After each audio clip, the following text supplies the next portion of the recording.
I'm standing here at Montana's Line of Duty Monument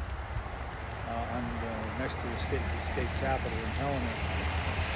At this monument are listed the names of 187 men and women who have been killed in the line of duty enforcing the law. They include 8 highway patrolmen. My father was a highway patrolman for 26 years. He was not killed in the line of duty, but he took the position very seriously for 26 years. I'm standing on the brick that our family got for him after he died to help finance the monument. It's got the same signal that we call in every night when we drive into our driveway and sign out for the evening with the local sheriff's office. I want to talk for a minute about the importance of honest cops. Overseas, we have a State Department mission overseas to try to fight corruption, and it always starts, corruption is a really big problem in authoritarian governments, and we've always tried to encourage honest enforcement of laws in other countries. Well, I think here in the United States we're now going to be dealing with corruption on a large scale, because I think that President Trump basically is a mafia boss, and he's learned to do things by corrupting officials. And just the last couple of days when I saw that he and Elon Musk were able to lay their hands on the checkbook for the whole United States, $6 trillion, and they could decide who should be paid and who should not be paid, whether or not Congress agrees, or take them to court. It's going to take a long time, and you can kind of see the outlines of how they're going to operate already. But the important thing to know is they can't corrupt a person who is determined to stay honest. And I think that's where the battle line is going to be drawn, between people who are corrupt and people who are honest. You don't have to agree with everyone politically, but you do have to be honest in your enforcement of the law. We all do, whether we're in uniform as law enforcement officers or holding positions in government, administering, say, the nation's checkbook. And that person just made a decision to resign instead of doing what was asked of him by the people in the Trump administration.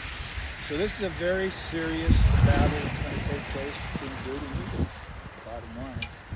I remember the stories Dad would talk about coming home off the highway out in just isolated, darkened stretches in eastern Montana, where people who had a lot of money would try to buy him off. Flash a lot of cash so he wouldn't write him a ticket. I mean, the temptation's always been there for law enforcement officers, and it's going to be there in spades now, because the people that we have running our country have gotten there with their money. And honor and honesty are way more important for our country than money. So I think the thing to say, I want to say something that I was asked to talk to the other uniformed officers of the Army, Navy, Air Force, and Marine Corps, and Coast Guard when I left the Pentagon 6 months after 9/11. The 2-star Major General, Marine Major General, asked me to speak to them. And I did, and I assured them that there are honest political people. Just because we're discouraged at the quality of political discourse right now doesn't mean that there's not honest political people. There really are. And I told them some examples. I told them about running through Arlington, over the Pentagon, go by Mike Mansfield's grave. He was an honest political guy. He really was. And I knew people in office here in Helena, in the legislature, who are honest. And they're very good, very dedicated legislators. The trouble is, the ones that are dishonest, they corrupt the officers. The officers corrupt the enlisted men. It gets bad. That's why we have situations like we do in Mexico. So it doesn't have to be that way. But I think the battle lines are already drawn. It's not going to be with guns. It's going to be with courage. Courage of convictions. I spoke already about how Irish people were discriminated against back in 1846, before the Mexican War, as it was starting, and how that's very similar to the way people are being treated now, pointing fingers at others, calling them rapists and murderers without ever proving it, just claiming that.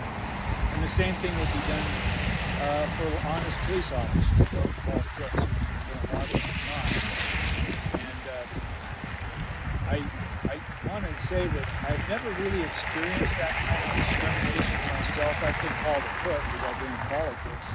You know, everybody calls politicians crooks. Won't talk to them, but I'm not a crook. I don't lie. I really don't lie. And very few people that I know in politics do lie. It's just a hard job, and it's easy to smear someone who's trying to do a hard job. But I have experienced discrimination most recently when I tried to run for office without raising money from other people. I just didn't feel right about asking friends and relatives, associates for money and then, you know, lose it. I thought I would just run on my own money, which wasn't much, just $4,573.22. It stayed under the minimums required to file with the Federal Election Commission. But I ran a campaign, got 34% of the vote in eastern Montana for Congress. But the thing that I learned is that there's people that are not just abusive of the persons that run for office, but there's people who denigrate persons like myself and honest cops who are trying to do it the right way. And that shouldn't be the case. We should try to get people to run without raising and spending so much money. Basically what's happened is our Congress on both sides of the aisle has been purchased and lock, stock, and barrel. And it's been basically because that's the way things are done now, but it doesn't have to be done that way.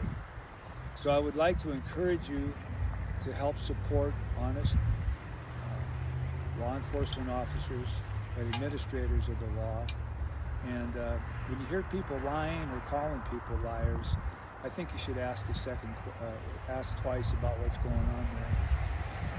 And then I want to say one other thing. I spent some time with the 4th Infantry Division down in Fort Carson, Colorado. And one of the people that was with me there was from the Scottish Highlanders. And he had been up in Ireland, Northern Ireland, trying to keep the peace there. And of course I'm Irish. He married a woman who's Irish. Her name is Fiona. And we had some good talks. Ewan Cameron was his name. He was an officer. And we both agreed the most important thing to keep the level of violence down is to not become part of the violence. Try to make sure that people's rights are recognized, even if you disagree with them. And I guess that's what I'm asking now is try to be honest the best you can. You know, go home at night, you know, look your kids in the eye, and try to protect people's constitutional and personal rights. And that's all I got to say about it. But we got a serious struggle on our hands, and it starts with honest cops.